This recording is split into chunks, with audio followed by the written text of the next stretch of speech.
I did it!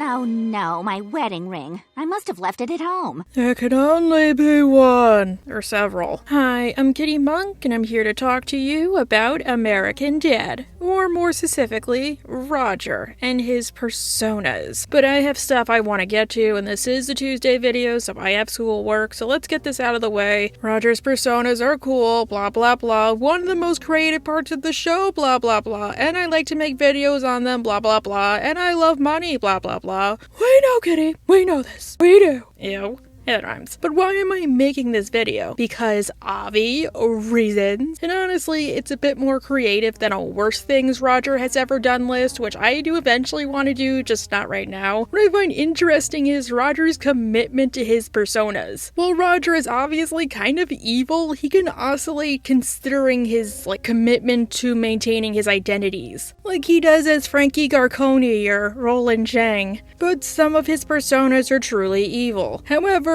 we gotta get a few rules out of the way. First off, the persona must be named. Second, it can't be based on a real person. Like, I can't include Kevin Bacon or Madonna. But I can include real people from the show, like argument's sake, Roger disguised as Haley. And finally, I know you're gonna hate me for this, we cannot include Ricky Spanish. That's right, I'm actually gonna work for it. Ricky Spanish is bad, but I feel like there's some pretty good contenders. So let's discuss, starting with the honorable mentions.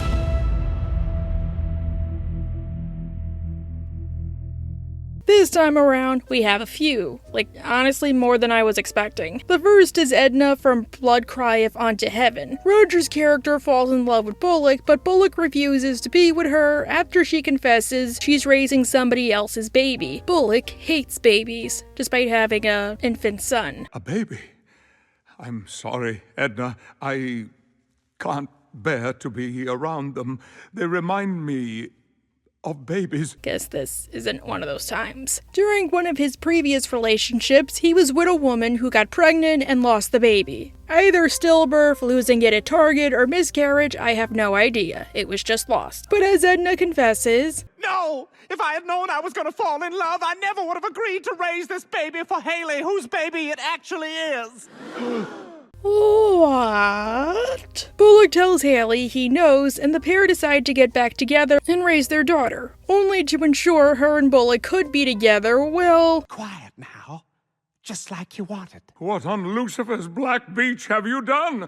No! Maybe the nurse from The Unbrave One isn't the only one who should be forbidden from going near babies. Some people told me to include Edna because of what she did, but the reason I didn't was we don't know how canon this episode is. As in, yeah, they do explain it, but I don't know if it's like a dramatization of Stan's birthday. Obviously, Stan dies at the end, so is some of this true? Did they just take the idea of Stan's birthday and made it their own? Did the Smiths owe Bullock a favor, so they starred with him in a crappy play? There's no distinction, no demarcation.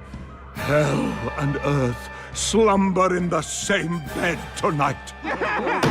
Don't get me wrong, I feel like Roger would 100% do this in real life, but since we don't know if that's really Roger, or just Roger playing a part in a play, well, it's an honorable mention. The second is Martin Sugar, who runs sweatshops in order to produce counterfeit handbags. He overworks his undocumented employees, like forcing them to sleep on the floor when they aren't sewing, and per Stan, he makes pregnant women on the assembly line give birth and then get right back to work. That's why he built the Martin Sugar Daycare Center. It's an overturned refrigerator filled with kitty litter. Not to mention how Martin Sugar is obviously guilty, but uses the Chewbacca defense to get out of prison, by making the court believe he's a nice guy in spite of what he did. But I already added him to a top 10 list, so I don't like to be redundant. Okay, on with the video.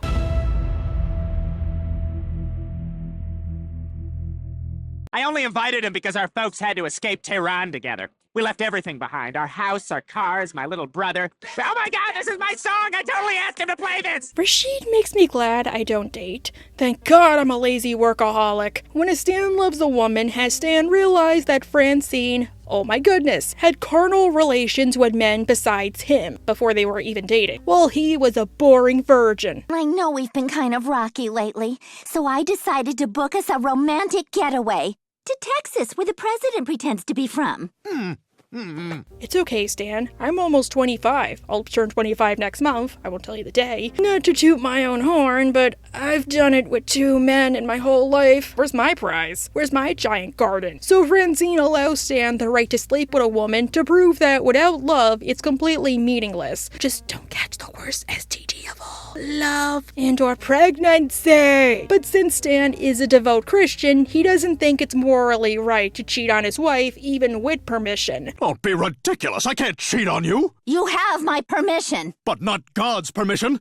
I took sacred vows on our wedding day, and I don't take vows lightly. So Francine divorces him until he decides he's ready. To help Stan find a woman, Roger dresses up as his newest persona, Rashid, who honestly is a jerk. Like, that's a massive understatement, but he really is. He abuses women, he has no respect for anybody but himself, and at times, it's kinda hard to watch.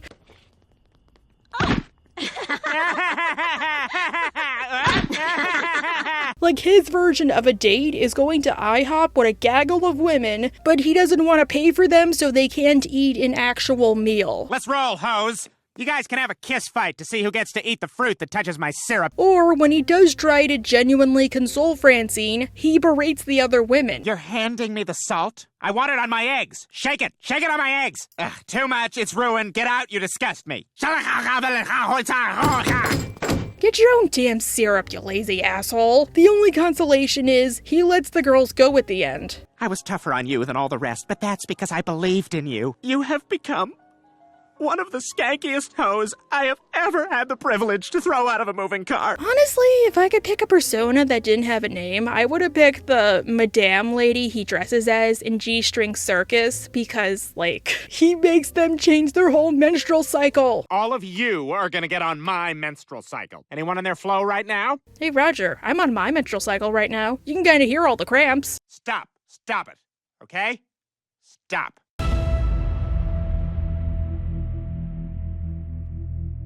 So I had to fire Teresa, hire a painter, and get a new hygienist all in 1 week. Oy vey's mir. Waiter!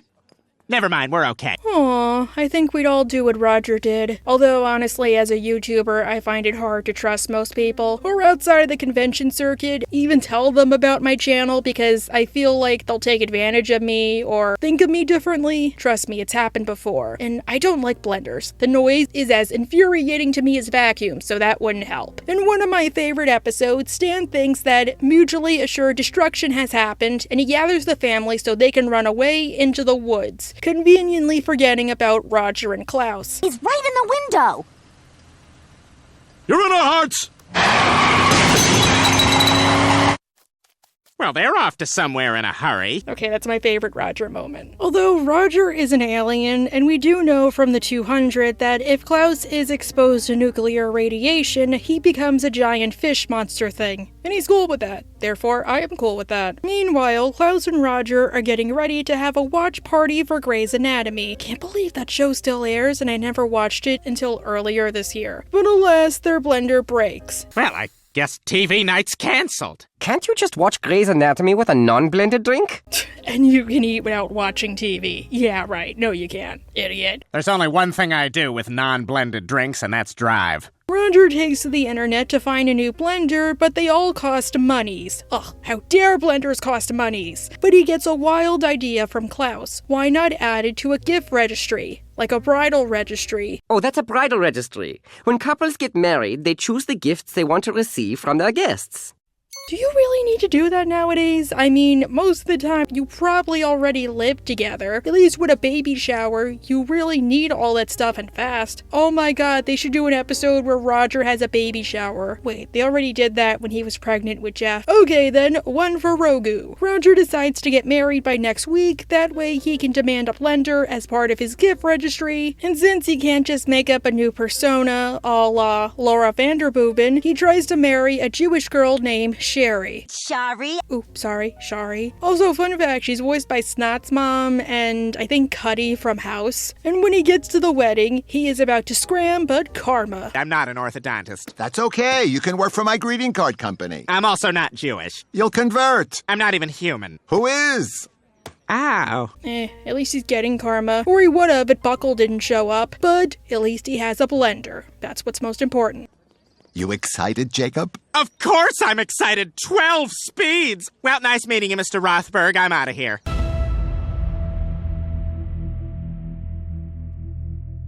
And you, in my time of greatest emotional need, abandoned me to run off with your new friends, Jackson and Duper and Francine. Sir Jennings feels like the most elitist, gatekeeping, cliquey cosplayer all rolled up into one British dude. Arguably, he doesn't do anything quote-unquote bad compared to what Roger typically does, but I've also graded a few of these entries from a realistic standpoint, so yeah, he sucks. Stan has to attend a barbecue at Bullock's house, but he's so self-conscious about his weirdo body, but not his freak chin. And because it's a barbecue, he can't just wear his suit. Are you all right?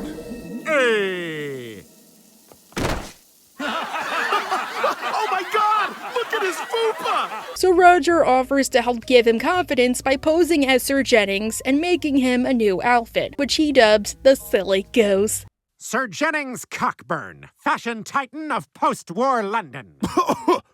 Don't breathe that in, Stan. It's asbestos. You silly goose. And all I ask of you, which is what Roger is saying, of Stan in return is after the next barbecue, they'll celebrate. But there must be something. Tell you what, if you have a good time today, maybe swing by for a celebratory sherry. How about that? As expected, the barbecue goes well, and Stan is the life of the party, and he had an after party at his house. But in his excitement, he forgot about Roger.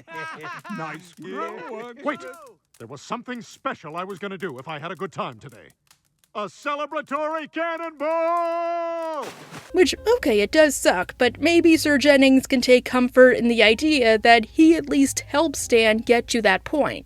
Yeah, no. We all know Roger is a certain level of petty we all wish to obtain. Me especially. You always get so possessive and clingy. I'll cling to you for that remark. I do you an unsolicited favor, asking for nothing in return, and this is how you return the favor. As an apology, Stan offers to spend time with him, but whenever he tries to do anything but to spend time only with him, he'll get a call that's just Roger moaning about how sad he is. So Stan offers to let him spend time with his friends, who, despite being, evil in Stan's night out, they're actually super happy they get to meet Jennings, and they have plenty of questions, and he doesn't care they're being nice to him. How do you come up with the designs? Let's see, I think of the idea for the clothes, then I make the clothes. What is your problem? These guys all suck, Stan. And when he screws even that up and Stan tells him off again, Roger takes back the clothes he's made, aka the clothes that gave Stan confidence. Roger, no! Sorry, Stan, but your bad goose is cooked.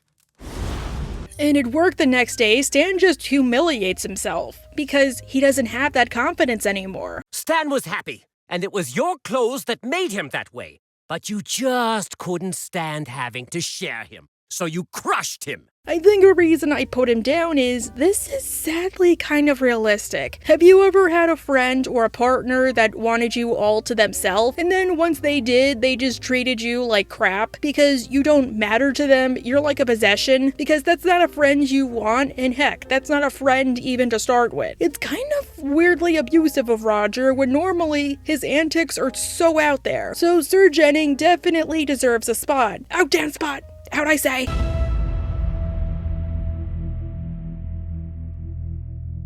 I don't blame you. The woman you ran off with was a mess. Did she have a tattoo of Burt Reynolds on her stomach? No, she didn't. It's Victor from The Young and the Restless. Roger, don't let Jared Leto hear about him. One of Roger's many overlooked personas, I actually had to Google him, is country singer Cuss Mustard. But lately, he's been having problems. See, with country music, as he learns the hard way, you can only sing about it if you've lived it. So he tries to live a typical Southern lifestyle in order to make his songs seem more authentic, which means marrying a woman named Nadern and running out on her. This is it. Kids, come meet your new daddy. It's perfect. We're poor, we've got too many kids, it stinks to high heaven. This'll inspire one hell of a country song. Only he gets dragged back by Nadern and her kids and forced to actually be a father. Oh my goodness, how awful. So in response, Roger pretends that Nadern is abusing him and files a police report, which of course leads to her and her children getting split up and sent to foster homes. Wait, you can't keep them all together? No way. Painful just to look at you. Oh my god.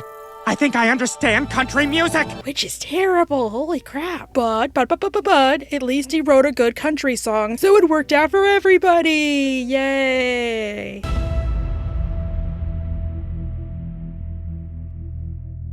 Who's Rosalind? Rosalind. Oh, yes, right. I was at your wedding. Oh, I owe you guys a present. Yeah. It's this chick, this one, her. Sorry, just for reference, sometimes before I make a big list or a video, I ask for opinions from you guys. That way I can kind of decide what I want to do. Oh, maybe I think this character is evil. Oh, you all disagree? Okay, then maybe this character is better. And I put Rosalind down as an entry and nobody picked her. Not because they thought what she did was evil, but because they did not know who she was. So this is her. Haley eventually undergoes my worst nightmare, having to work in an office. But there is a silver lining, and that's meeting a hot dude named Axe Jenkins. Outside of his name sounding like a brand name for underwear or cologne, he is a nice guy, and he and Haley might actually have a chance together. And I must say, your Gilbert Gottfried is flawless. Hi, yes, Haley is me. Axe Jenkins. Just wanted to welcome you to the company. Ugh, poor Jeff in space and millionaire Matt Davis. But when they're on a plane as part of a business trip, Haley learns an uncomfortable truth. Axe is a nice guy, but he's married. Hey, is everything all right? You didn't say a word to me the whole trip here. Well, I figured if you wanted to talk, you could have called your wife.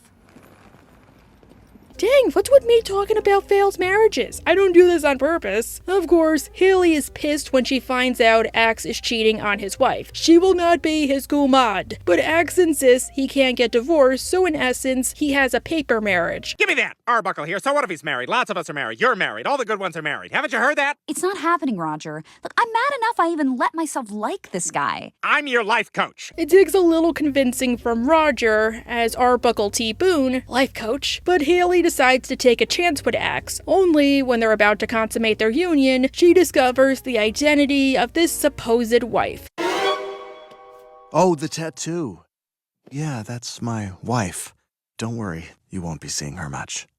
Yeah, should have seen that coming. Although it's weird how often it comes up that Haley's preferred position is from behind. If you're a chick, it involves less work, I hear. As it turns out, Roger, under the persona of Rosalind, married Axe so he could divorce him for his money, because Axe is one of the world's most eligible bachelors. But Axe had the gift of foresight and insisted that Rosalind sign a prenup, which had a little loophole that everything would be voided if Axe were to cheat. Ooh. So Roger faked Rosalind paralyzing her diaphragm after choking on a pixie stick. Yes, that's Rosalind. Of course, that's her in her prime, before the accident. Wow, Axe is stupid. He's lucky he's attractive. And she has to live on in an iron lung. She's been in an iron lung since she choked on a pixie stick and paralyzed her diaphragm. She just lies there, mute. Wow, Axe is stupid. I guess he's right for Haley considering Jeff. In order to get Axe to start cheating, as he obviously feel right divorcing somebody in her condition. You live with your wife? All the time? Yeah, I mean, much of the time she's out of town for her experimental treatments. There it is. To be fair, Roger was also married for decades to a judge. I think he could make Rosalind work. In a way, I find it evil that Roger is doing this. Yes, this is one of the few times I will say cheating is a gray area, but Rosalind is so manipulative. She's a gold digger, and she married Axe for the sole intention of stealing his fortune. What sucks is, outside of the cheating, which even that I say is a gray area, Axe seems like a perfectly nice guy, and per the ending, she kept this bit up for 8 years. 8 years! That's how long she's been torturing him. I don't know what to call it, although maybe dedication. Haley was even willing to help Roger by sleeping with Axe, although she gets back at the both of them by spilling Rosalind's secret. They're sleeping together, as in her and Rosalind. So even if Axe were to cheat, it's already voided, and a divorce would mean that Roger gets nothing.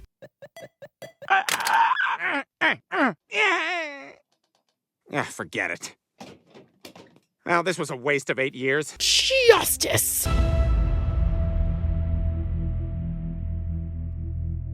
100% of the time a child goes missing, the parents did it.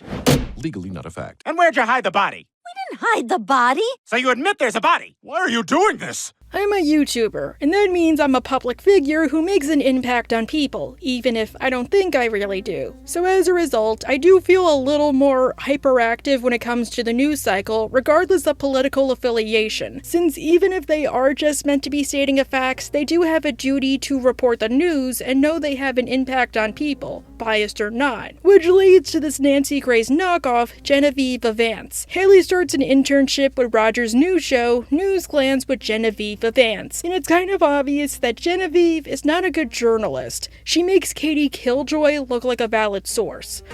I'm Genevieve Vance. Tonight on News Glance, is heroin the new cure for cancer? What I don't know about things will shock you. Not to mention how she treats her staff when they don't agree with her, like brandishing weapons. Can we please get a bullet intern to make sure I always have bullets? We had one. We had one? What happened to her?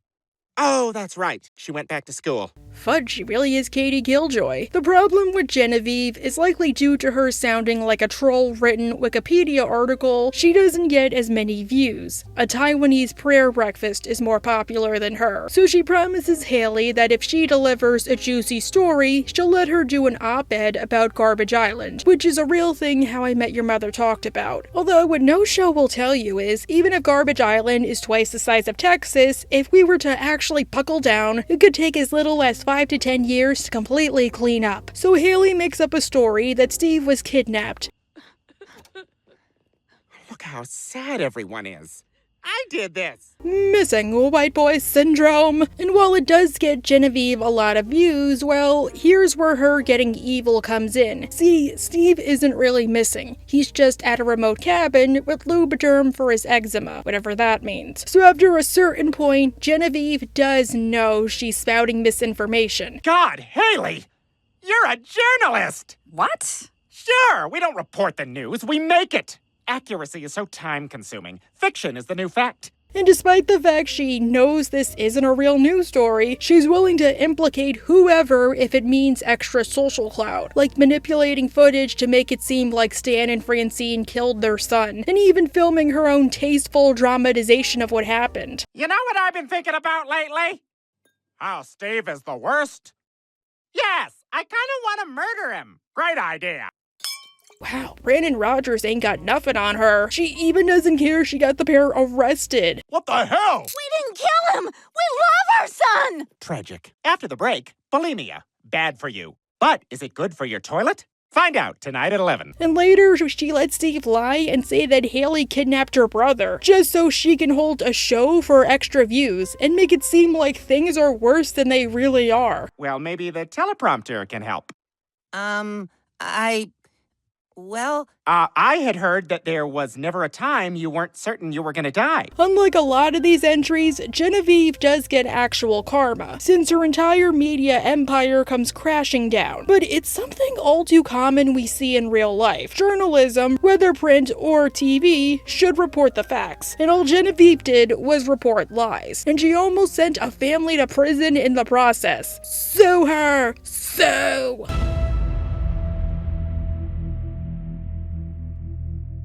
This is wonderful. Best tiramisu I've ever had. Maybe too much rum. No joke, this is why I allowed my rule of Roger can disguise himself as real people if they're people in the show, excluding somebody like Kevin Bacon. Therefore, they can still qualify as fictional characters. Stan and Roger have a very weird friendship, and at times, the two can take advantage of one another. Good thing Roger has disguises. Stan has to make nice with the leader of Isla Island, General Juanito Pequeño. That way, the CIA can have access to his nation's many oil reserves. Well, I must say, Smith, you are great at picking out pants. What do you want me to do with your Rhythm Nation outfit? Oh, just put it in the bag. And I just now realized how much funnier this all is if you know Spanish. Pequeño means small in Spanish, and the general is a little person, while Isla is Spanish for island. So he's literally General Small Juanito, and he rules a nation called Island. Unfortunately, the general dies while on their outing, just as he was about to agree to sign the treaty, giving the CIA the oil records. So Stan gets Roger to pose as him while hiding what they're they're really doing. Since Roger doesn't know he's meant to be the real general, he basically acts like Roger would act, and all the power it entails. I mean, look at these dirty floors. Whoever mops them should be beaten with a hose, then tied up with said hose and thrown off the roof. I wish I could do that. Wait, as I was saying, at the treaty signing, Roger discovers who he really is, and once again upset that Stan was using him. So he decides that if he's leader, well, he's actually gonna do something about it. He exiles Stan and starts to change everything. People of Isla, first order of business is changing the name of this country. It's now called Bananarama, and the national anthem is Venus. I kind of prefer the name Bananarama to Isla Island. I mean, Isla is already a super hard name to pronounce, and I find it kind of tacky. No offense. I mean, come on, Abigail's a horrible name. In the time that Stan is gone, he's turned his country into a crapshoot. He forces the entire island to dance to Venus songs and paint everything and basically be a dictator. Plus, he has one dude service him. That gay people had good taste. I am not gay, senor. You just make me do gay things. Fair enough. Repaint it turquoise. Is it no wonder none of them want to go to Tahoe? Like, I know most of this is played for laughs, but once you strip away the comedy, that's pretty creepy for a nation that's already in poverty. And then to have a coup on top of that.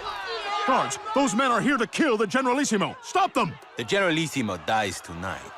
I have painted my children for the last time. Roger fakes his death so he avoids any actual comeuppance, but because of the power vacuum, Isla Island is now under the authority of the Dancer of Death. Speaking of, I'm surprised they never made an episode on the rule that if you badmouth the King of Thailand or his heir, you get jail time. That's a stupid rule, and I don't like his little suit. Oh crap, does this mean I can't ever visit Thailand ever?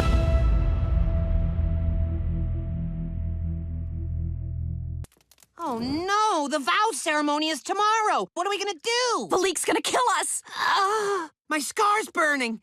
He's thinking of me! You know, I was tempted to add Jeannie Gold, wedding planner, but I feel like we forget at times she can often give her dirty work to her underlings. Stan and Francine are renewing their wedding vows, and as the children, Jeannie Gold insists they have a part to play, even though it's honestly just a vow renewal, and honestly, I'll be honest, I find them as tacky as gender reveals, but that's just me, and my monogamy is not realistic behind. Jeannie forbids them to just give a card. How terrible. Don't you have to fill your plate? I was told that's what happens at weddings. And she tells them they must get a better present or they'll deal with her assistant, Valik. Disappoint me, and next time you'll be dealing with Valik. Who? Listen to Jeannie or I cut you. Oof, at least he's loyal. That's the only good thing here. And why is it I keep picturing the two as Bryce Tankfrost and Bobby Worst? But imagine a random wedding planner having this high-tier assassin wannabe as an assistant. Can't find a good DJ? Guess you're dealing with Valik. The flowers aren't coming in on time? Deal with Valik. The harpist goes into labor? We'll call a hospital because you and your unborn child will be dealing with Valik. Steve and Haley first acquire a present of a porcelain thimble, which BTW costs a ton. These porcelain thimbles. We'll take them. Them? No, it's $30 for one. That's like the cost of a menstrual cup, and Jeannie dislikes this gift. This boy is to die first. Francine doesn't frickin' sew, and you obviously can't use it when you're on the rag. So Steve gets a warning, cut as punishment. But as Francine arrives, well, don't worry, he gets saved. Good as new. Don't go into shock. Today's not about you. Okay, everyone, places! Yeah, Steve, how disrespectful. Throughout the episode, Francine and Stan keep foregoing their vow renewals, and as a result, Steve and Haley have to keep getting more and more extravagant gifts, lest Valik harm them. Eventually, they say screw it and just run away to a foreign country rather than take one more vow renewal. Ironically, the last one is at Pizza Overlord. I think Steve would actually enjoy that one. All to get away from Valik. And like Stan and Francine have no clue who Valik is, like OMG. Yeah, too bad he's having an old friend for dinner, because in other countries, Jeannie Gold is both a wedding planner and an escort. Ooh, I gotta say, I enjoy the commitment, since if you want to plan a wedding, you'd of course want it to go off without a hitch. Even if I don't think I'll ever get married, I wish I had a Valik. Wait, what, Kitty? I thought I was your Valik! Next entry!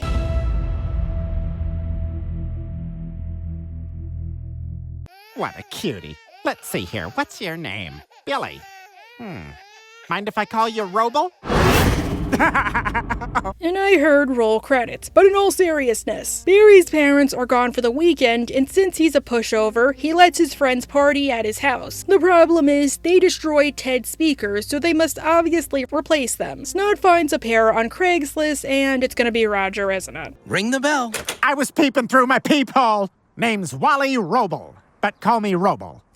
I'm Snot, and this is Barry. Mind if I call you both Roble? Called it. Wally is, of course, a crazy lunatic and one of those people you get trapped talking to or hanging out with for hours on end. That's happened to me before. And honestly, I kind of feel Barry in this episode. Like, I'm too polite to say no. And honestly, even though I am going to critique Wally, like, extremely, I do like what happens here. It's just, my personal experiences are playing a role. For example, he makes the pair spend likely hours listening to his speakers play Rush just to prove they work, when really, I think they were sold after the first one. Once they're free, they obviously want to go because Roger is a creepazoid and Snot found a better deal. And for this, Roger becomes a stalker. He calls up Barry and threatens him to come back, but keeps driving after them the whole 9 yards. While on the road, his speaker breaks, and for this, he decides it's Barry's problem and he'll get revenge on him, via stalking. If that speaker has even one scratch on it, you're a dead man! Step on it! I thought about a lot of other entries for this list. Like, I almost included the mall caretaker because Roger knowingly assists Mr. Javits in stealing people's souls. But this one is terrifyingly realistic, even if, yeah, again, it is pretty funny. Like, I've been a captive audience a lot before. If you're a fan, though, don't feel bad because I at least know I probably made your day, and I do appreciate the fact. Plus, if you're a fan, I would probably just say something because boundaries, like if you're being a creep or if I really had to go. But one of my worst fears is getting trapped with a total stranger or getting stalked by a total stranger, or like a fan that goes too far. You know, like a captive audience, or feeling like I'm enforcing that captive audience mindset. At one point, Barry's dad hires a guy to come fix the new speakers Barry bought, and guess who it is? Hey there, buckaroo.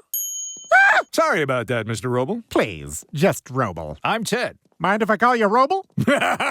He gets it. So now he knows where Barry lives. I mean, considering this is Roger, he probably already knew, but Barry doesn't know that. But like, imagine if your stalker is in your house and you can't tell the only person who can help you. For whatever reason, like that's freaky. Heck, there's a moment where I feel legitimately bad for Barry besides all this. And like, strip away the comedy, this is terrible. Barry decides that in response to Wally coming over, he'll go to Ted and his lawyer, and for this get a restraining order, which is good. But afterwards, Wally says something that, to Barry, kind of invalidates everything. Hey, let me grab you a sec before that restraining order kicks in. You're still a pushover. Your daddy and his lawyer stood up to me, but you?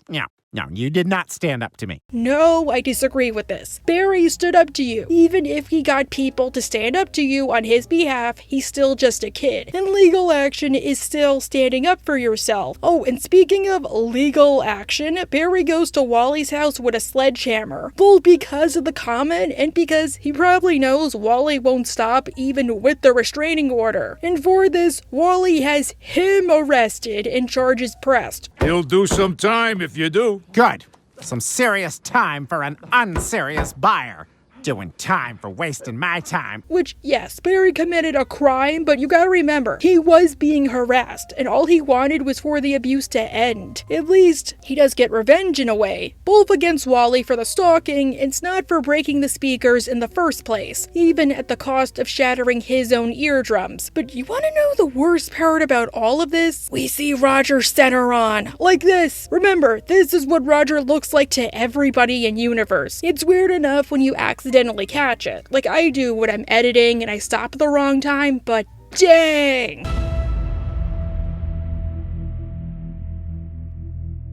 Water this and poison water that. I mean, who even drinks water anymore? Grab a Coke Zero, am I right? Roger, those people need Bert Jarvis. You just want a free trip to Carson City. Damn, how'd I miss this one? One day, out of the blue, two women go on Roger's doorstep begging for a man named Bert Jarvis. Well, this is his address.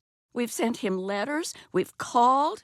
If he ever turns up here, please Tell him his people need help. Oof. Despite Roger's attempts to deflect, he eventually comes clean. In Nevada, he ran for state legislator in order to get free food at buffets. Totally understandable. But eventually, he abandoned the persona when he realized it only meant free food and not free drinks. Again, totally understandable. The thing is, his people are actually going through a crisis. The water is poisoned and they're all getting sick. Kind of reminds me of Flint, Michigan. Like, they literally just solved that a couple of years ago. Like, I think it took like 5 years. And because of the mistrust, nobody in Flint uses the water anymore. And all Roger does is ghost them and ignore them.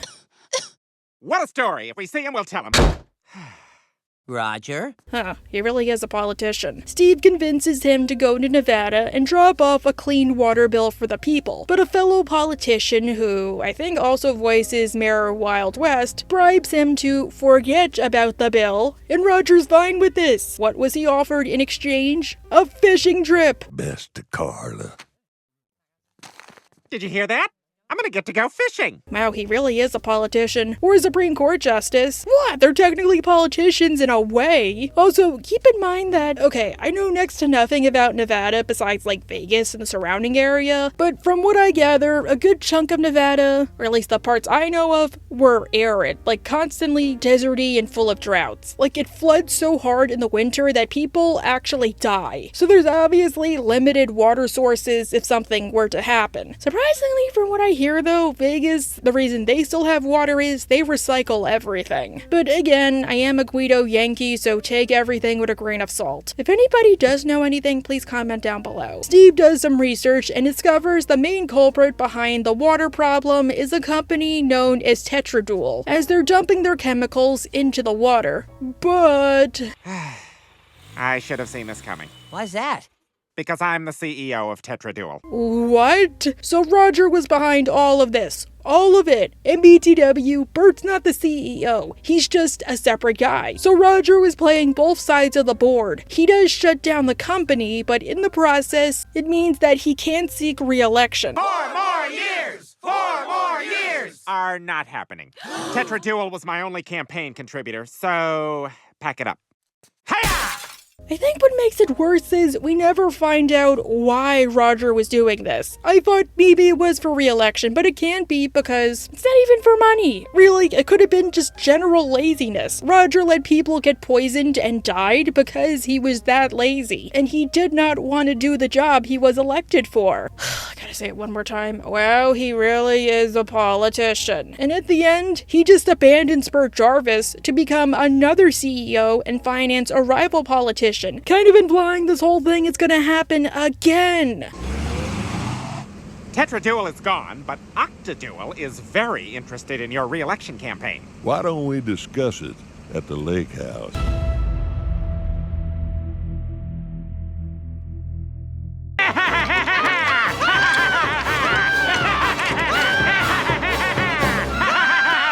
The show must go on. I think Dudley is my sleep paralysis demon, and no amount of wiggle your big toe will stop him from ever standing over my couch with that look on his face. Ugh. But yeah, if you do have sleep paralysis, trust me, wiggle your big toe really helps. The talent show is coming up at school, and Steve wants to sing, because that's what he's best at. But Lewis wants everybody to have an individual, differing talent, and as one kid ruins Steve's voice, he has to find something else to do. Roger suggests Steve try ventriloquism, because does a demon like dummy make you scream in delight? You guys haven't listened to the Goosebumps soundtrack, and it shows. Guys, Alex Brightman plays the Phantom, you have to. And Cherry Bomb's voice actor is in there. I am a proud, lifelong good boy. Deny it all you want, but deep down you want to get back at AJ. I admit, it'd be nice to see AJ get what he deserves. But what's so bad about Dudley besides looking like a fusion between Brennan Ragers and the founder of IMP? Well, almost like a horror movie, he starts to narrow the competition, not by killing them, although he tries in some instances, but by causing freak accidents. Please tell me you didn't have anything to do with AJ's accident. Let's just say that as far as us winning the talent show goes, the bar was just lowered. And you can't even argue he's doing it to help Steve. He's just doing it so he can be in the spotlight, as in Dudley. And this is not the first time he's done so. Years ago, Roger took on the role of Dudley for a man named Dennis, who was on the show Hollywood Squares. I was kicked off Match Game for saying the word queef on air. My partner Dennis didn't know the first thing about ventricular valve.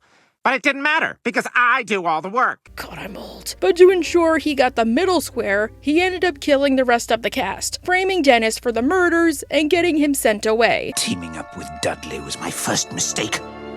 My second was having my other puppet, Mr. Doodles, represent me in my murder trial. I think another reason it sucks is I kind of understood Steve in this episode. I'm somebody who does like to compete and perform, even if most of my acts are basically on par with epileptic fits. And hey, it sucks when you lose, but I do try to support my fellow competitors and show good sportsmanship, because at the end of the day, it is just for fun. And the same goes for a talent show, which if you go to cosplay competitions, that's basically what it is. And hey, Steve does get what he wants in a way, because when he tries to stop Dudley, Dudley drugs him into what I'm gonna call dummy syndrome. Never ever call me a dummy. The word dummy is degrading. I am a manually articulated performative kinesio maquette named Dudley Dingleberry. I'm sorry, I didn't know. I mean, I think there's something wrong with me. When I was in school last week, one of my classmates said I had internalized racism because, as a Latino, I didn't think Speedy Gonzalez was as offensive as, say, Skippy John Jones, and that I thought Latinx was a bad word. But I thought crying in the bathroom made up for it, right? Kitty, what are you talking about? Why do you put your personal life in your videos and, like, are you fishing for attention? I don't know, I must be possessed by Dudley. And when I wake up, I put on my makeup and kill a little bit for you. No. But the thing is, Dudley's performance works, and that's what makes it scarier. Like, everybody just thinks it's Steve, like, having a good time. Kind of reminds me of the pilot episode of Chucky. Good evening. He's so good he's doing the act with his mouth taped shut! I'm absolutely losing my mind here! Unfortunately, Dudley decides to reenact the Dennis system by sabotaging Snot's magic act, by killing him, because he's doing a water magic trick I think Houdini did. Steve stops Dudley, but the water causes his face cream to wash off. What? How did I get here?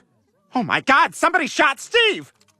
Oh my God, I shot Steve! Wait, Roger didn't know? Well, no, he didn't. The face paint Roger uses for Dudley causes him to go crazy and forget about his actions, because he's never heard of setting spray. I think what makes Dudley dangerous, or at least a bit more dangerous than arguably somebody like Ricky Spanish, is that Roger has no control over himself when he's doing it. As Ricky Spanish, he usually knows what he's doing, even if the clothes do compel him to be evil, but Roger can still resist those impulses, like he tried in the debut episode. Here, he really can't. Like, imagine blacking out and then you wake up covered in blood with an axe. Like, that's scary. And we know that despite how Roger treats Steve, he does care about him not unlike a brother. So imagine if Roger killed Steve and then he just woke up and didn't know. At least he saw Steve die like 100 times while playing the Oregon Trail. The thing is, there's a huge chance Dudley could come back one day and nobody will be the wiser until it's too late. Roger always leaves himself a note whenever he stops being Dudley, but that note always falls off. And kinda like Ricky Spanish, you know for a fact he's gonna forget and then just put Dudley back on one day. Let's just hope next time it's not anything serious. Wait, Roger, do you want to help me with my next masquerade? It's at DerbyCon. Oh yeah, I'm gonna be at DerbyCon in October and Nightmare Weekend in Richmond. Kitty, I think this kind of breaks up the pace of the video. Shut up, Catherine, the video's over.